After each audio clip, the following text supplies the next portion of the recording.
ইসলাম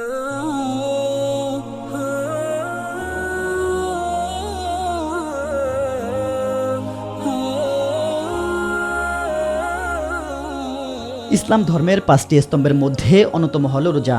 হিজরি বর্ষপঞ্জির নবম মাস রমজান মাস জুড়ে সুবহে সাদিক থেকে সূর্যাস্ত পর্যন্ত পানাহার ও সব ধরনের পাপাচার থেকে বিরত থাকেন ধর্মপ্রাণ মুসলমানরা।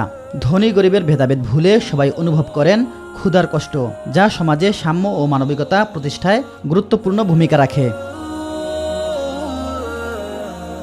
এ মাসে নাজিল হয় পবিত্র কোরআন, তাই রমজানে কোরআন তিলাওয়াত, তারাবি নামাজ, দান সদকা ও ইবাদতে ব্যস্ত থাকেন মুসল্লিরা। লাইলাতুল কদরের মতো মহামান্বিত রাতও রয়েছে এ মাসে, যা হাজার মাসের চেয়েও উত্তম বলে বিবেচিত। কোরআন নাজিলের কারণেই রমজানের এত মর্যাদা। অতএব কোরআন থেকে শিক্ষা নিতে হবে, কোরআন পড়তে হবে, বুঝতে হবে। কোরআনের আলোকে আমাকে, নিজেকে, পরিবারকে, সমাজকে, রাষ্ট্রকে গড়তে হবে। সূরা কদরের মধ্যে তো বলেছে লাইলাতুল কদরে খায়রুম মিন আলফি শাহর, হাজার মাসের চেয়েও বেশি উত্তম হলো এই রাত। তো বিদায় এরকম শত শত হাদিস উল্লেখ করা যাবে, যার দ্বারা প্রমাণিত হবে যে রমজান 12টি মাসের মধ্যে সবচেয়ে উত্তম মাস।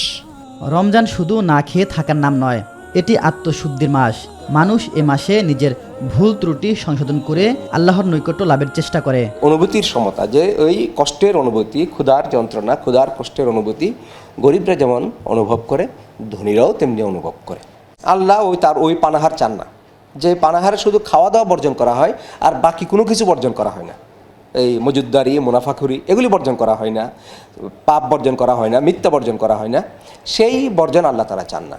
আল্লাহ চান হচ্ছে এমন পানাহার বর্জন, যে পানাহার বর্জন সকল হারাম বর্জনকে নিয়ে আসবে, সকল হারাম বর্জনে মানুষকে উৎসাহিত করবে। সংযম ও আত্মশুদ্ধির শিক্ষা ধারণ করে ব্যক্তি, সমাজ ও রাষ্ট্রীয় জীবনে ইতিবাচক পরিবর্তন আনাই হোক পবিত্র রমজানের মূল প্রত্যাশা। ইলিয়াস মাতবর, মাই টিভি, ঢাকা।